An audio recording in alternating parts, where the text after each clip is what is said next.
atenção.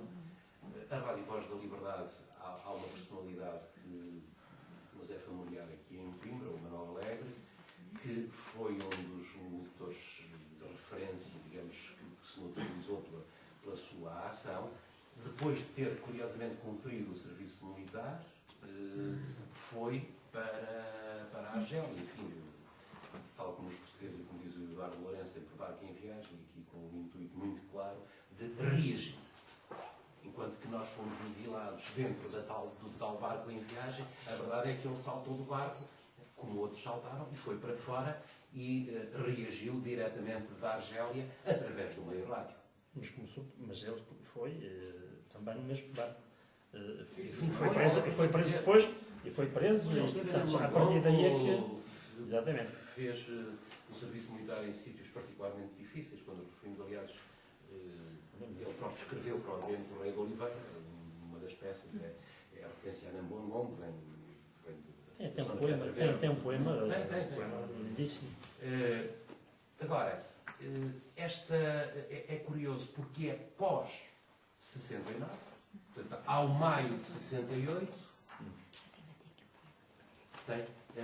ao maio de 68 e Coimbra age e reage em 69. Pareceu que a academia estava, e a intelectualidade portuguesa e coimbrã estavam um pouco adormecidas. O regime reage radiofonicamente a essas emissões, curiosamente já com algum atraso, anos 70. E são colocados dentro do próprio emissor regional aqui em Coimbra, 2 emissores, colocavam lá gravações.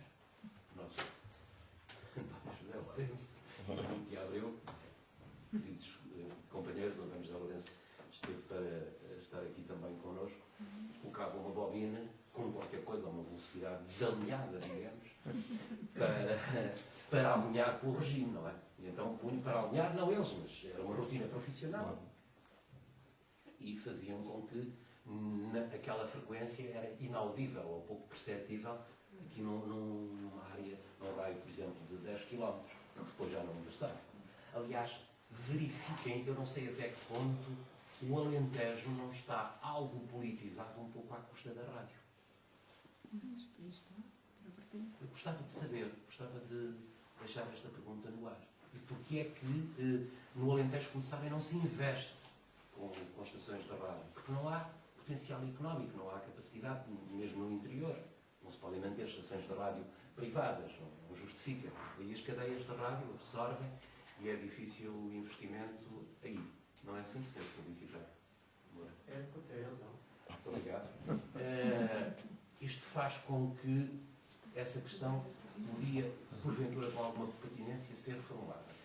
Agora, a rádio também tem de ser apelativa.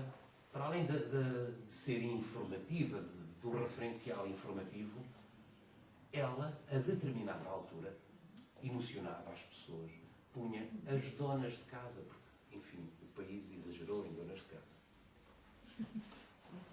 Exagerou em donas de casa. Que não eram donas da sua casa.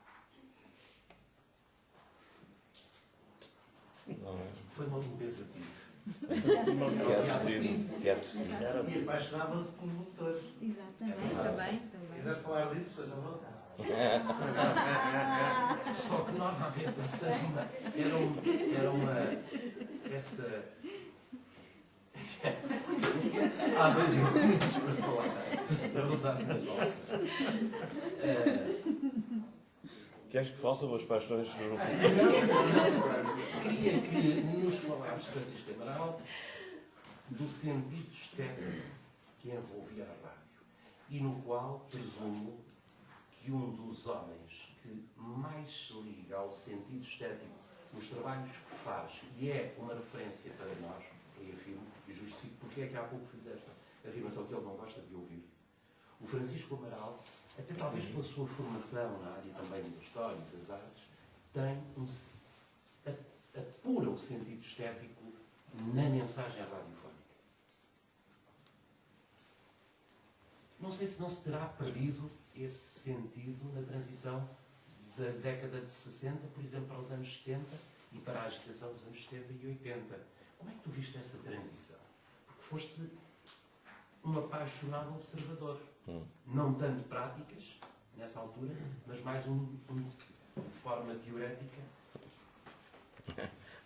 Eu comecei a ouvir rádio, aprendi rádio nos anos 60, enquanto ouvinte muito novo nessa altura. Não é? É quem? Eu ouvia. Eu ouvia sobretudo uma coisa que não se falou aqui ainda, e que penso que foi determinante nessa época, foi o aparecimento da frequência modulada, o FM, e a qualidade das emissões. E havia notoriamente, nessa década de 60, uma diferença entre a frequência modulada e a onda média. E há pouco a Dina dizia que a audiência era residual, no que dizia a rádio nova, isto é, enfim, a rádio alternativa, digamos assim. Eu penso que ela deve ter começado a ir por ser residual, mas de qualquer maneira apanhava aquilo que foi fundamental para a mudança do regime, quanto a mim, que de facto não teve o apoio do povo, mas temos que ser concretos que foi de facto uma elite que fez a mudança.